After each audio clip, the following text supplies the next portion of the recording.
दोस्तों, जय हिंद जय भारत। मैं मदन लाल आज़ाद, संस्थापक संयोजक ठगी पीड़ित जमाकर्ता परिवार और all India bike board taxi union, आज दिनांक 22 नवंबर 2023 को आपके समक्ष प्रस्तुत हूँ। राजधानी दिल्ली से कई खबरें बताऊंगा आपको और आपके उन तमाम सवालों का जवाब भी दूंगा जो तमाम साथी मेरी पोस्ट पर कमेंट करके पूछते रहते हैं। जैसे जिनके बॉन्ड ऑफिसों में जमा हैं उनका क्या होगा, जिनके पॉलिसी धारकों की मृत्यु हो गई है उनका भुगतान कैसे होगा, जिनके एजेंट मर गए या भाग गए उनका क्या होगा, 180 दिन पूरे कैसे होंगे, और भी कई सवाल हैं कि फ़लाँ कंपनी में निवेश करना ठीक है या नहीं, फ़लाँ कंपनी चल रही है या भाग गई, और कुछ नई कंपनीज़ के नाम भी बताऊंगा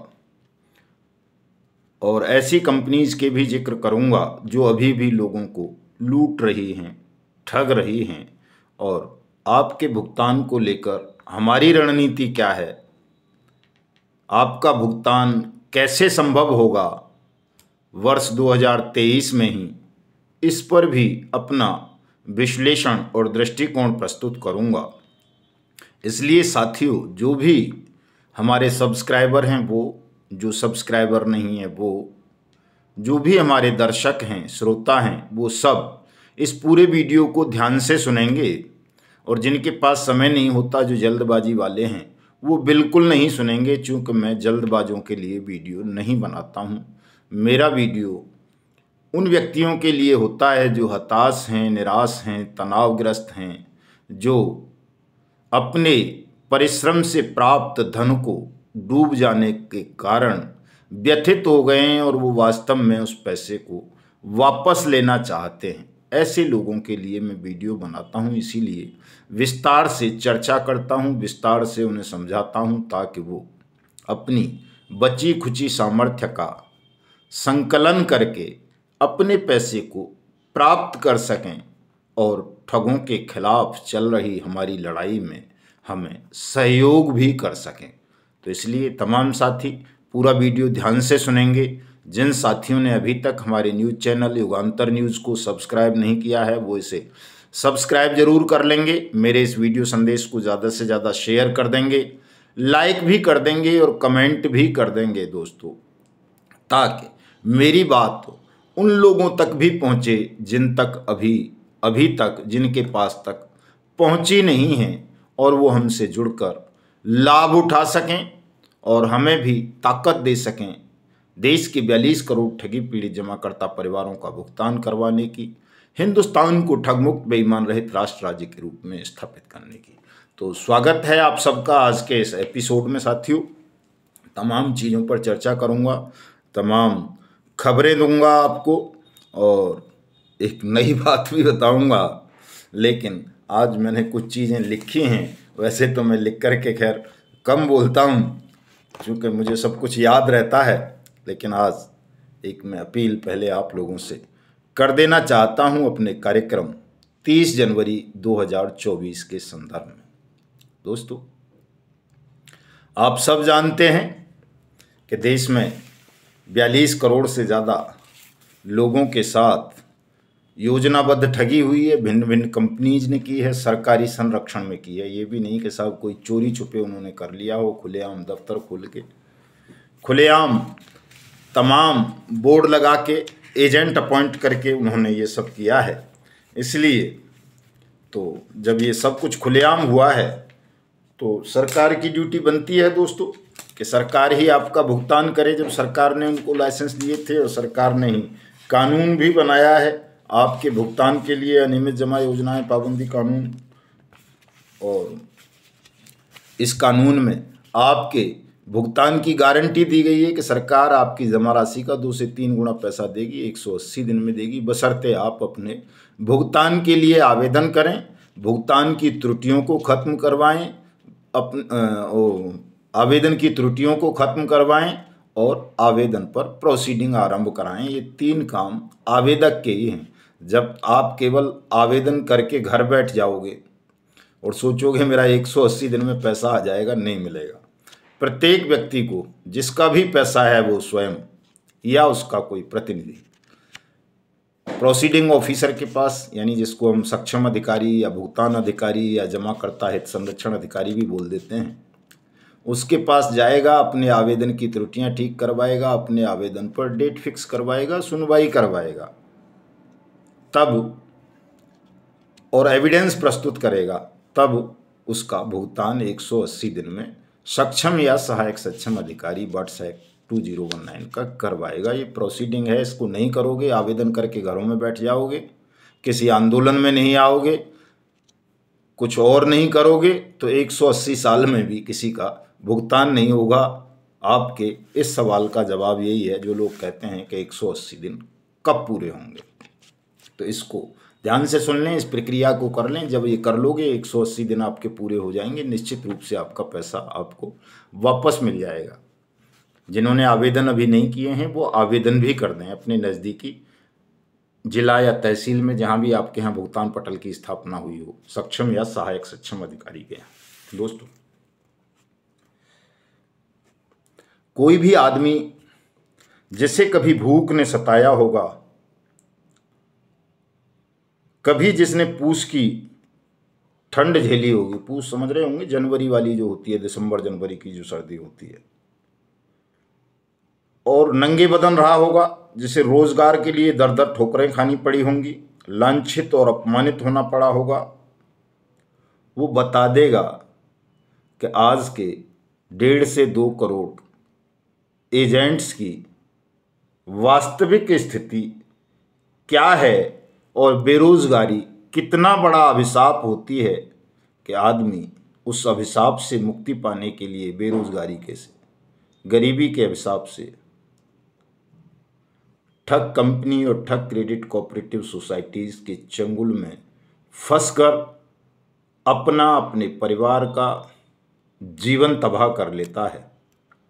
ये जितने भी हमारे एजेंट साथी आज दर दर के धक्के खा रहे हैं, लानत मलानत झेल रहे हैं, गांव से, घर से बहिष्कृत कर दिए गए हैं, वो सब बेरोजगारी के इस अभिशाप के कारण इन ठगों के चंगुल में फंसे थे। वरना जानते तो सब थे कि ये कंपनीज और क्रेडिट कोऑपरेटिव सोसाइटीज सरकारी लाइसेंस प्राप्त करके केवल लोगों के साथ ठगी कर रही हैं, धोखा कर रही हैं, छल कर रही हैं।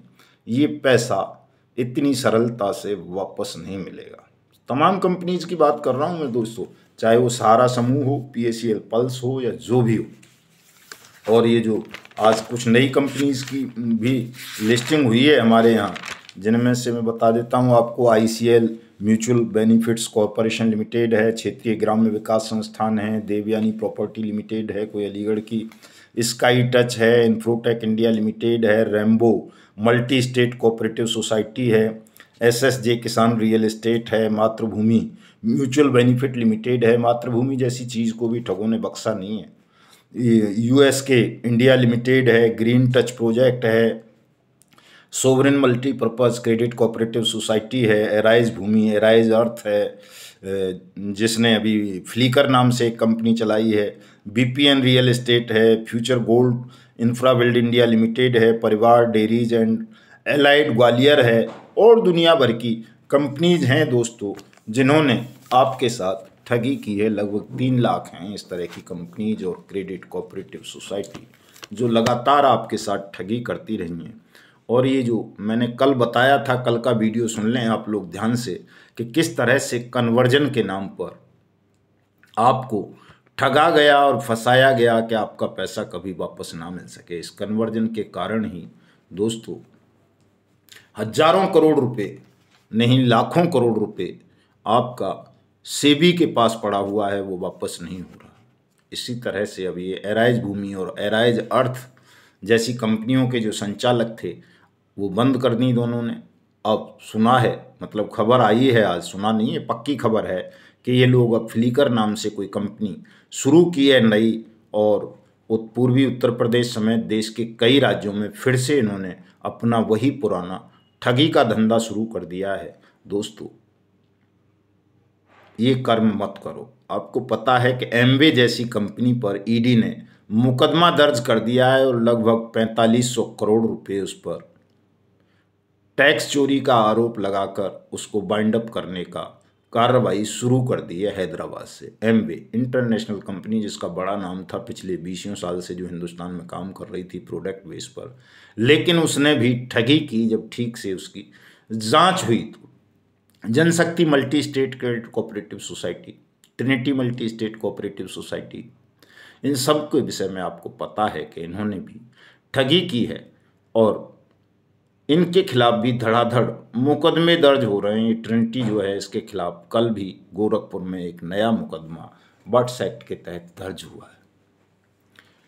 हिमाचल में अभी जो क्रिप्टो करेंसी का कारोबार चल रहा था, जिसे राजनेता चला रहे थे, उसमें अब 19 लोगों को गिरफ्तार कर लिया गया है और लगभग 25 करोड़ की उसकी प्रॉपर्टी बट्स एक्ट के अंतर्गत सीज कर दी गई है।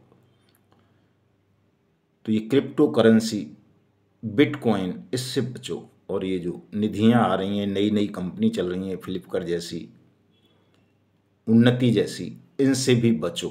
अगर नहीं आप बच पाए इनसे, तो स्वयं तो डूबोगे, उन लोगों को भी ले डूबोगे जिनका पैसा आप इन कंपनीज में इंश्योरेंस या जमा योजनाओं के नाम पर जमा करवा रहे हैं। दोस्तों, कोई भी कंपनी जो एमएलएम का कारोबार करती है, पोंजी स्कीम चलाती है, अवैध रूप से मनी सर्कुलेशन का काम करती है, ये सब हिंदुस्तान में गैर कानूनी है बट्स एक्ट के तहत, भले ही उन्होंने कहीं से भी लाइसेंस ले रखा हो।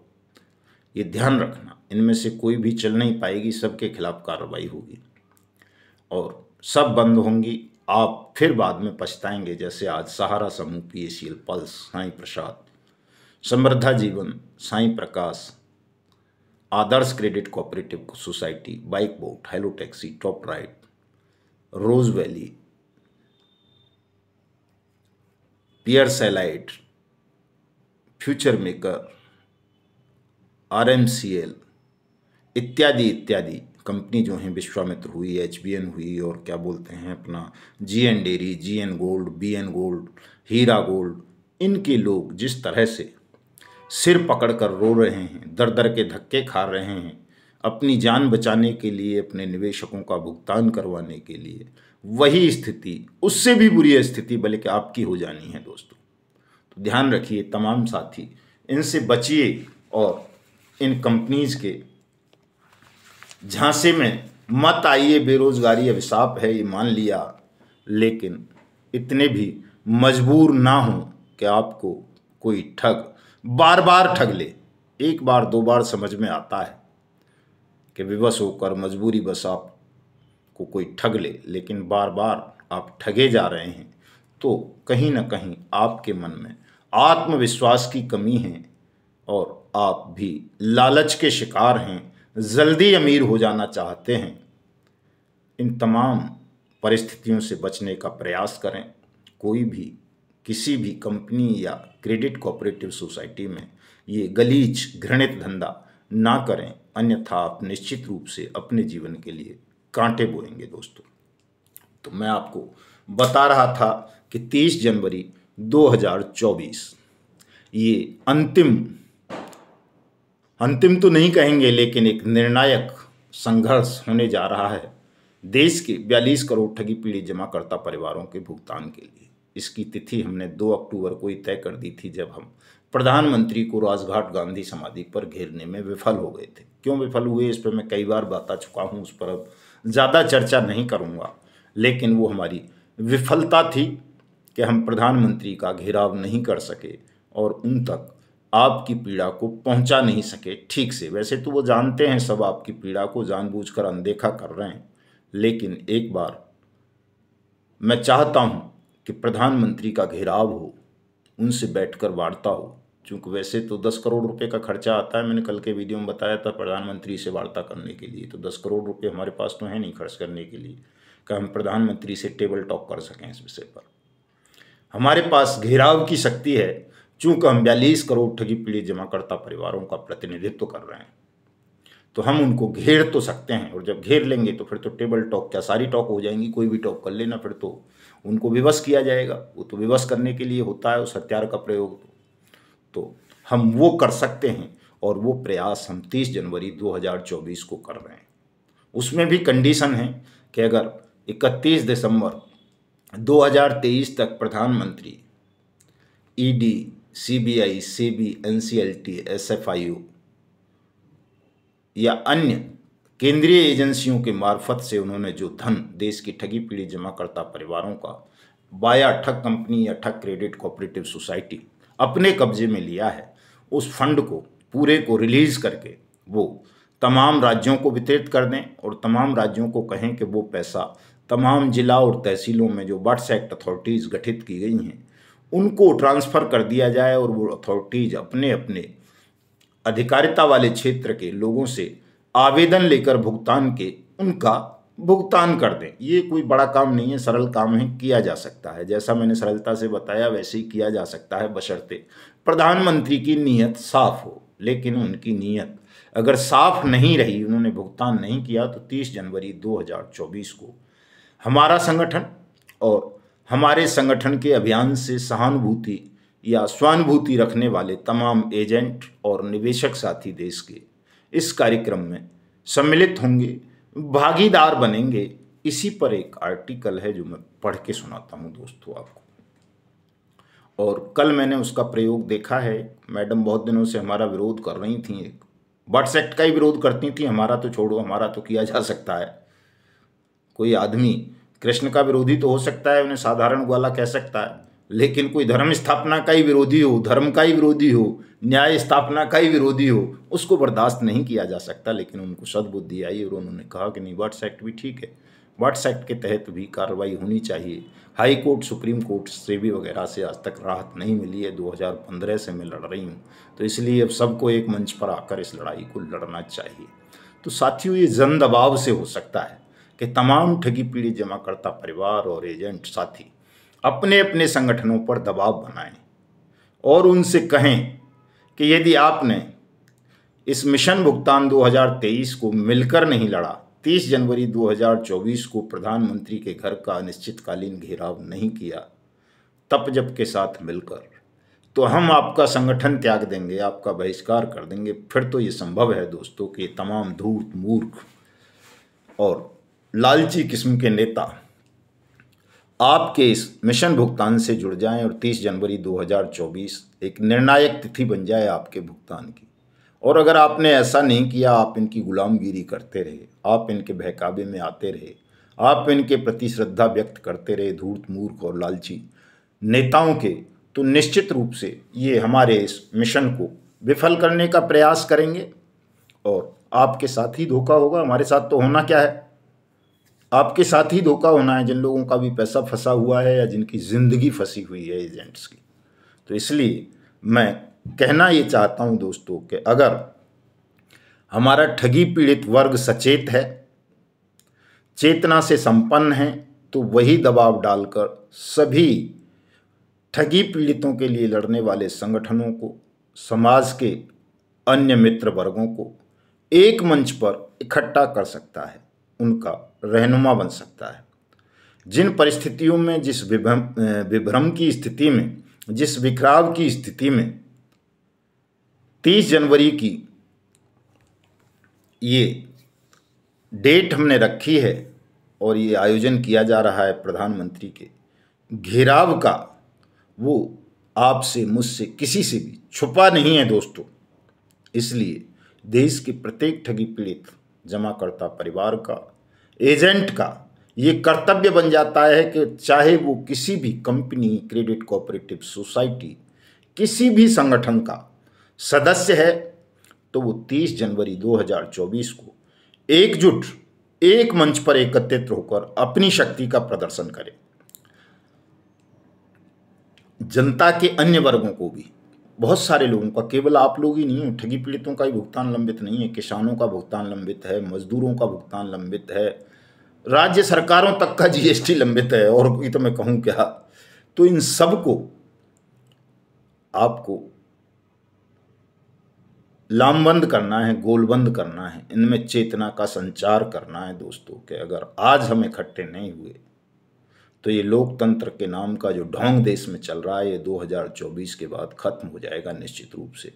आप जो आज कर पा रहे हो उतना भी कर नहीं पाओगे, अन्याय के विरुद्ध आवाज नहीं उठा पाओगे, ध्यान रखना दोस्तों। हमें तमाम लोगों को एकजुट करना है दोस्तों, संगठित करना है और एक विशाल आंदोलन की नींव रखनी है। चूंकि 30 जनवरी 2024 मैंने बताया कि अंतिम नहीं है, निर्णायक अवश्य है कि देश के 42 करोड़ ठगी पीड़ित जमाकर्ता परिवारों का भुगतान तो होगा उस दिन, लेकिन लड़ाई उसके बाद भी जारी रहेगी। बड़ी लड़ाई है, देश को आर्थिक आज़ादी दिलानी है, ठगमुक्त बेईमान रहित राष्ट्र राज्य के रूप में स्थापित करना है देश को दोस्तों। वरना आप समझ रहे हैं, देख रहे हैं कि देश इस वक्त ठगों के खूनी पंजों में फंसा हुआ है और ठीक से करा भी नहीं पा रहा। सिस्टम के खिलाफ आंदोलन करना तो बड़ी बात है, चूंकि हम बिखरे हुए हैं, आपस में लड़ रहे हैं और आपस में लड़ने के पीछे कोई बहुत बड़ा कारण नहीं है। कुछ लोगों का चंदे का धंधा है, कुछ लोगों का अहंकार है, कुछ लोग स्वयं को कहीं न कहीं स्थापित करना चाहते हैं और कुछ लोग ठगों के दलाल हैं। ठगों ने उनको पैसा देकर अपने ही खिलाफ बोलने के लिए उनको लामबंद कर रखा है, आपके पक्ष लेकर हमारे खिलाफ मैदान में उतार रखा है। लड़ना हमें सिस्टम से था, ठगों से था, लेकिन वो दुष्टात्मा हमसे लड़ रहे हैं। दोस्तों एक बात मैं बताना चाहता हूँ, ये हमारे वेदों में है, शास्त्रों में है, गीता जैसे महान ग्रंथ में। दुनिया का सबसे घृणित जीव, घृणित व्यक्ति, ऐसे व्यक्ति को बताया गया है जो किसी जीवित महापुरुष की बोलचाल का, भाषा शैली का, उसके ईजाद किए हुए हथियारों का उपयोग करने का ढोंग करे, उसका जैसे होने का भ्रम पैदा करे, ऐसे व्यक्ति को दुनिया का सबसे घृणित जीव बताया गया है। ये हमारे वेदों में है, ग्रंथों में है, गीता जैसा महान ग्रंथ कहता है। मैं तो भूल ही गया था इस बात को, लेकिन मुझे तो युगों युगों से याद है ये बात। और मैं तो जब भी आया हूँ ऐसे तमाम कपटियों का, षड्यंत्रकारियों का अंत करने के लिए आया हूँ। निश्चित रूप से अभी भी अंत करूँगा, लेकिन आपको भी सावधान होने की आवश्यकता है।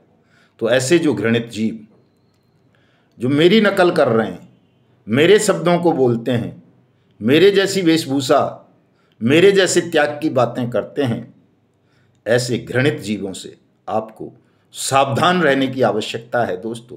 इन ढोंगियों से अगर आप सावधान नहीं हुए, आपने इनके छल को नहीं समझा, तो आप बहुत बड़े धोखे में रह जाएंगे, अपनी हानि करेंगे, राष्ट्र की हानि करेंगे।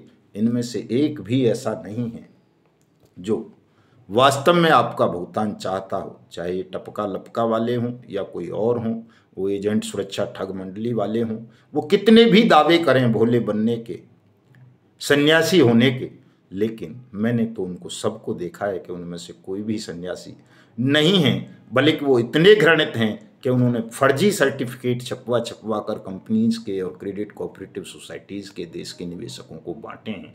उनका पैसा खा गए, कोई पैसा उन्होंने ठग कंपनी या ठग क्रेडिट कोऑपरेटिव सोसाइटी में जमा नहीं किया। उनको पता थी कि साईं प्रकाश हो, सहारा समूह हो, PACL पल्स हो,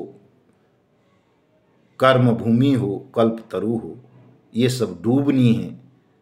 और जब डूबनी है ही, कल सबको धर धर के धक्के खाने ही है, निवेशकों का पैसा मिलना ही नहीं है, तो क्यों ना हम फर्जी सर्टिफिकेट, फर्जी बॉन्ड, फर्जी पासबुक बनवा कर निवेशकों को देते रहें, गुमराह करते रहें और उनका पैसा, उनकी मेहनत की कमाई, उनकी रिटायरमेंट की कमाई अपनी जेब में रखते रहें। ऐसे भी गंदे लोग हैं इनमें जो ये मेरी होड़ करने की बात करते हैं या मेरे जैसे शब्दों का प्रयोग करके आपको भ्रमित करने का छल कर रहे हैं। इनमें से कोई भी बचेगा नहीं। मुझे ही धमकाते हैं कई तो कि ये कर देंगे, वो कर देंगे, और उनको पता नहीं है कि भाई हमको तो जब सरकार नहीं धमका पा रही, सरकार नहीं डरा पा रही, तो तुम्हारी हस्ती क्या है? तुम तो मरे मराए लोग हो। हमको पता है तुम्हारी औकात तो, कि तुम तो 10, 20, 50 हज़ार रुपये पर ही बिक जाते हो, लहालोट हो जाते हो चरणों में। हमारे ही चरणों में रहे हो, हमको ही पता नहीं क्या क्या कहते रहे हो। और आज हमारे शब्दों को चुरा कर आप महान होने का ढोंग कर रहे हो तो तुम्हारी महानता का ढोंग खुल जाना है दिसंबर में ही, चूँकि तुम ये दावा कर रहे हो कि दिसंबर में तुम दिल्ली घेर लोगे, CRC घेर लोगे, दिसंबर में तुम देश में पदयात्रा शुरू कर दोगे। देखते हैं कितने दिन पदयात्रा कर सकते हो। तुम तो 2 दिन 3 दिन घर से बाहर नहीं रह सकते हो, चूँकि तुम्हें क्रिप्टो का कारोबार करना है, उन्नति का कारोबार करना है और लोगों के साथ धोखाधड़ी करनी है, छल करना है, नहीं तो तुम्हारे बच्चे भूखे मर जाएंगे। हमारे पास तो कोई ऐसी लायबिलिटी है नहीं कि भाई अगर हमने उनको ला करके नहीं दिया तो वो भूखे मर जाएंगे, ऐसा कुछ नहीं है हमारे साथ। तो इसीलिए हम ये साहस कर सके कि हमने पूरे देश को एकजुट किया, जोड़ा, पूरा देश भ्रमण किया, पूरे देश में गए, आज भी जा रहे हैं, कल भी जाएंगे और जब तक भुगतान नहीं होगा तब तक जाते रहेंगे। सबका भुगतान सुनिश्चित कराएंगे। वाट्स एक्ट 2019 का क्रियान्वयन कराएंगे। आपका एक एक पैसा आपको दिलाएंगे, चूँकि हमें ये भय नहीं है कि हमें कोई गोली मार देगा या हमने काम नहीं किया, हमने पैसा नहीं कमाया तो कोई हमारे पीछे भूखा मर जाएगा। इतनी व्यवस्था हमारे पास है कि हम जब घर से निकले थे 25 अगस्त 2022 को, तो वो तमाम व्यवस्थाएं करके निकले थे कि हमारी वजह से कोई भूखा नहीं मरेगा, हमारी वजह से कोई रोएगा नहीं हमें गोली मार दी जाए तो, हमारी वजह से किसी के जीवन को संकट पैदा नहीं होगा, बल्कि हम हिंदुस्तान के प्रत्येक उस व्यक्ति को ताकत देंगे जो आज निराश है, हताश है, जो जीवन के तमाम आनंदों से वंचित होकर अपने जीवन को समाप्त करने का विचार अपने मन में ले आया है। और दोस्तों, हम इसमें सफल रहे हैं, ये आप सब देख रहे हैं, सब जानते हैं कि 20 से अधिक राज्यों में गए, 300 से ज़्यादा जिलों में भुगतान पटलों की स्थापना करवाई, लोगों को ताकत दी, लाखों नहीं करोड़ों लोगों को जगाया, करोड़ों लोगों के आवेदन दाखिल कराए और आज भी करवा रहे हैं। तो आप जानते हैं हमारे उस योगदान को। तो हमारी अगर कोई होड़ करे हमारे शब्दों को चोरी करके, तो उससे विशेष रूप से सावधान रहने की आवश्यकता है, चूँकि आपके बीच में ठग जब भी भ्रम की स्थिति पैदा करेंगे वो ऐसे दुष्ट, धूर्त, मूर्ख और जानवरों के माध्यम से ही करेंगे जो थोड़े थोड़े लालच में, थोड़े थोड़े पैसे में बिक जाते हैं, या डरे हुए एजेंट्स का शोषण करके अपने निवेश को या और तरह की ज़रूरतों को पूरा कर लेना चाहते हैं। हमारी ऐसी कोई ज़रूरत नहीं है।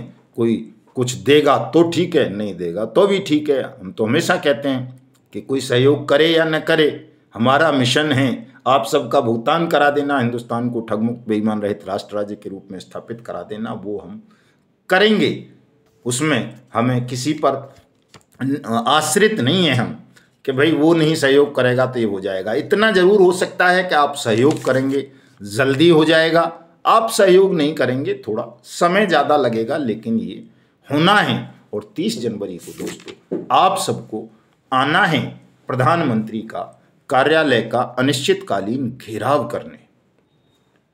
और अगर 31 दिसंबर तक प्रधानमंत्री पैसे रिलीज कर दें, दे दें, सबका पैसा भुगतान कर दें, तो धन्यवाद ज्ञापित कर देंगे। फिर तो एक ही दिन का, एक ही घंटे का काम होगा।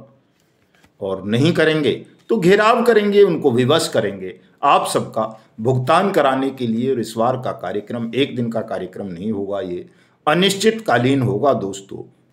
अनिश्चितकालीन सत्याग्रह होगा जब तक प्रधानमंत्री आपका पैसा आपकी वाट्स एक्ट अथॉरिटी को रिलीज नहीं कर देते, तब तक ये घेराव जारी रहेगा।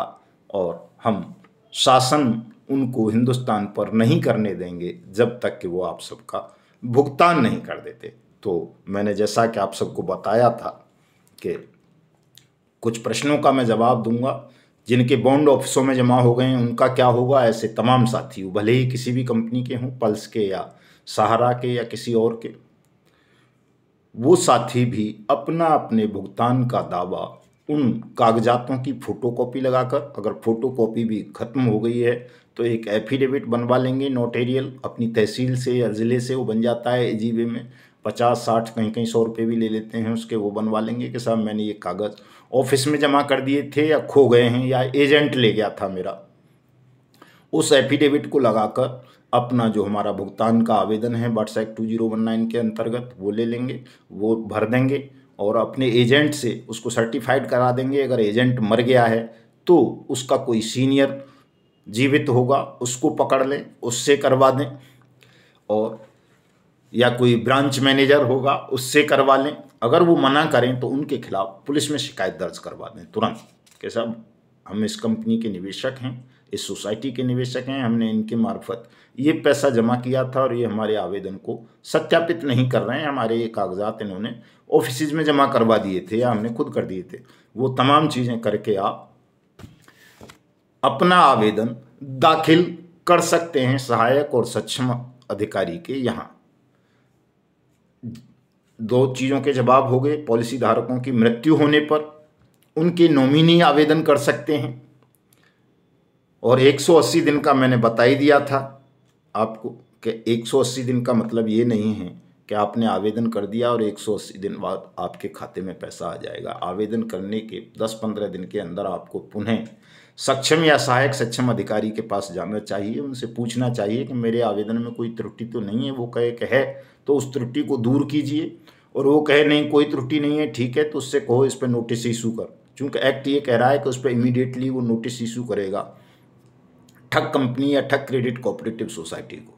या तो वो आपका भुगतान करेगी 30 दिन के अंदर अंदर, नहीं करेगी तो उस पर सक्षम अधिकारी ही मुकदमा पंजीकृत करवाएगा, उसकी चल अचल संपत्ति इसको चिन्हित करेगा, सीज करेगा, कोर्ट से परमिशन लेकर, फास्ट ट्रैक कोर्ट से, हर जिले में बनी हुई है बट्स एक्ट की कोर्ट, उस प्रॉपर्टी को नीलाम करेगा, आपका भुगतान करेगा। अगर उसके ज्यूरिडिक्शन में कोई प्रॉपर्टी नहीं है तो जहाँ भी है वहाँ के कलेक्टर से संपर्क स्थापित करके, वहाँ के सक्षम अधिकारी से संपर्क स्थापित करके आपका आवेदन की दावा राशि आपके लिए वहाँ से मंगाएगा, या किसी नियामक के पास है तो उस नियामक को पत्र लिखेगा, वहाँ से आपका पैसा मंगाएगा, जैसे सेबी है, ईडी है, या सीआरसी है, या जो भी हैं दूसरे एनसीएलटी वगैरह। ये उसका काम है दोस्तों। और साथ साथ मैं आपको एक बात और बता देना चाहता हूँ, मैं हमेशा कह रहा हूँ कि कानून बहुत बनते रहते हैं, लेकिन कानून के पक्ष में जब तक जनमत खड़ा नहीं होता, कोई भी सरकार लोक कल्याणकारी कानून को लागू नहीं करना चाहती। यही स्थिति बट्स एक्ट की भी है। ये 42 करोड़ लोगों के जीवन से जुड़ा हुआ कानून है, आपको ताकत देगा, शक्ति देगा, लेकिन आप लोग इसके पक्ष में खड़े नहीं हैं। आप लालची हैं, बहुत स्वार्थी हैं। हमने इतने कार्यक्रम किए हैं, इतने आंदोलन किए हैं, और उन कार्यक्रमों में आप देखते हो कितनी सहभागिता है। हमारे में तो फिर भी बहुत ज़्यादा है, हमारे में तो हज़ारों लोग आ जाते हैं। मैं देखता हूँ 20-30 हज़ार लोग भी आए हैं हमारे कार्यक्रम में तो, लेकिन हमें 1 लाख की ज़रूरत है। मैं तो हमेशा कहता हूँ, खुलेआम कहता हूँ कि police force 80,000 reserve police force है दिल्ली में। 80,000 से ज़्यादा जिस दिन हो जाओगे उस दिन पुलिस फोर्स आपके समक्ष सरेंडर करेगी, उस दिन मानेगी कि यार ये वास्तविक सत्याग्रही हैं, अब इनकी बात सुन लो, नहीं तो ये सरकार गिरा देंगे। और उससे कम रह जाओगे तो आपको बलपूर्वक वो नियंत्रित कर लेंगे। ये नियम है किसी भी सरकार का। इस सरकार की बात नहीं कर रहा मैं, कोई भी सरकार होती है तो यही करती है कि अगर उसके पास पुलिस फोर्स ज़्यादा है, आपको नियंत्रित करने की शक्ति है, तो कोई भी सरकार पहले आपको नियंत्रित करने का प्रयास करती है। और जब उसकी पुलिस फोर्स कम पड़ जाती है आपको नियंत्रित करने से, तो सरकार डर जाती है, आपके साथ बात करती है, आपकी मांग को स्वीकार कर लेती है। तो हम 80,000 से ज़्यादा संख्या बल अभी नहीं जुटा पाए हैं, लेकिन फिर भी अन्य संगठनों से जब तुलना करेंगे तो अन्य संगठन तो बेचारे 2-4 हज़ार भी लोग नहीं जुटा पाते हैं, 100-200 भी नहीं जुटा पाते। कई तो राष्ट्रीय नेता हैं, राष्ट्रीय अध्यक्ष बने हुए हैं, लेकिन पता चला कि वो जब कोई आंदोलन या मीटिंग करते हैं तो बेचारे 2-3 ही 4 ही आदमी होते हैं। मैं ऐसे कईयों को जानता हूँ, कईयों को देखता हूँ। हमारी स्वयं की स्थिति ऐसी थी, आज से 2-3 साल पहले हम बात करें, लेकिन हमने उसके लिए त्याग किया, बलिदान किया, मेहनत की, संघर्ष किया, ईमानदारी के साथ सड़कों पर उतरे, घर द्वार छोड़ा, तो लोगों ने हमारी बात को अप्रिशिएट किया, स्वीकार किया और हमारे साथ जुड़े। और उसी का परिणाम है कि आज हम जब चाहें तब 20-30 हज़ार लोग तो आ जाते हैं। इतने कहाँ आते हैं किसी के भी आह्वान पर, लेकिन हमारे पर आते हैं। और 30 जनवरी को निश्चित रूप से हम प्रधानमंत्री को ये दिखाने में सफल होंगे कि लाखों लोग हमारे साथ प्रधानमंत्री कार्यालय 7 रेसकोर्स रोड, लोक कल्याण मार्ग भी बोल देते हैं उसको, नई दिल्ली चाणक्यपुरी पर खड़े होंगे और हम प्रधानमंत्री को विवश कर देंगे आप सबका पैसा आपको वापस करने के लिए। तो दोस्तों आज के इस एपिसोड में इतना ही। कल और विषयों पर बात करेंगे। और ये जो ठग धूर्त मूर्ख किस्म के लोग हैं, इनसे बहुत ज़्यादा आपको सावधान रहने की ज़रूरत है। अपने अपने संगठनों पर दबाव बनाने की ज़रूरत है कि वो 30 जनवरी के इस महान आंदोलन में सब लोग अपने ऐषणा, ईर्ष्या, मनमुटाव को दूर करके भुगतान के लिए प्रधानमंत्री निवास पर आएं। एक मंच पर इकट्ठे होकर सब अनियमित जमा योजनाएं पाबंदी कानून 2019 के क्रियान्वयन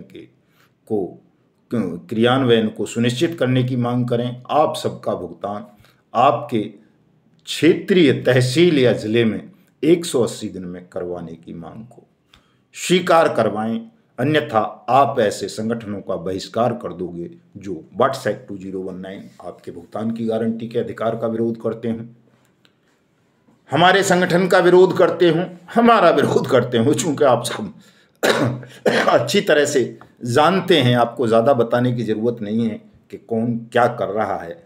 कुछ जो संगठन हैं, ज़्यादातर वो ऐसे एजेंट लोगों ने बना रखे हैं, जिन एजेंटों ने निवेशकों के साथ धोखा किया है, छल किया है, डिफ़ॉल्ट किया है, जिनका पैसा लेकर कंपनीज या क्रेडिट कोऑपरेटिव सोसाइटी में जमा नहीं किया, खुद खा गए, फर्जी सर्टिफिकेट थमा दिए, फर्जी रसीदें बना के दे दी, फर्जी पासबुक बना के दे दी।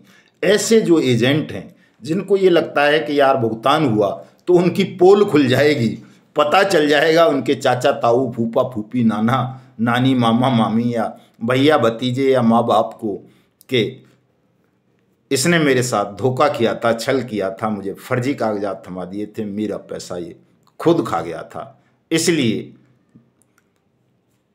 मेरा भुगतान नहीं हो रहा, बाकियों का क्यों हो रहा है। तो ऐसे जो दुष्टात्मा एजेंट हैं वो हमारा विरोध करते हैं। ऐसे ही लोगों ने हमारे खिलाफ संगठन बना रखे हैं और उनको ठग कंपनी और ठग क्रेडिट कोऑपरेटिव सोसाइटी भी प्रोटेक्शन देती हैं कि अगर तुम्हें बचना है तो इनकी खिलाफत करो, अगर इनकी खिलाफत नहीं करोगे, ठगी पीड़ित जमाकर्ता परिवार सफल हो गया WhatsApp 2019 का क्रियान्वयन कराने में और सबका भुगतान हो गया, तो फिर तुम्हारी मुसीबत आ जाएगी, तुम जेलों में पड़े सड़ जाओगे। तो ऐसे शातिर और धूर्त किस्म के लोग, कई तो हमारे भी साथ थे, हमारे साथ से ही चले गए जब उन्हें लगा, ये देखा उन्होंने कि यार ये तो अड़ा हुआ है, केवल भुगतान की बात करता है और दूसरी बात ही नहीं करता, उससे पहले तो तमाम चीज़ों को त्याग देता है मलमूत्र की तरह। रसीदें तक छपवानी बंद करवा दी कि रसीदें मत छापो, चंदा मत काटो, तो कैसे, हम तो मर जाएंगे सब। तो ऐसे धूर्त लोग भी तमाम संगठन से हमारे से भाग गए हैं और हमको ही धमकाने का प्रयास करते हैं। इनका उपचार भी बहुत जल्दी मैं कर दूंगा, चूँकि मैं तो दूसरे सिद्धांत का आदमी हूँ कि चोर को ना मार के पहले मैं चोर की माँ को और मौसी को मारने का संकल्प ले चुका हूँ, ताकि चोर और ठग पैदा ही ना हो। चूँकि ऐसे ही लोगों ने देश में ठगी की घटनाओं को बढ़ावा दिया है। तो मिलते हैं कल के वीडियो में नए एपिसोड के साथ। आप जिन साथियों को लगता है कि मेरी कंपनी या मेरी क्रेडिट कोऑपरेटिव सोसाइटी का नाम मदन लाल जी ने नहीं लिया है, वो अपनी सूचना मुझे मेरे WhatsApp नंबर 7827581213 पर भेज दें। कल के एपिसोड में उनका भी जिक्र किया जाएगा, उनके बारे में भी सूचना दी जाएगी दोस्तों। तो आइए, स्वागत है आप सबका 30 जनवरी 2024 के प्रधानमंत्री आवास घेराव आंदोलन में। जय हिंद, जय भारत।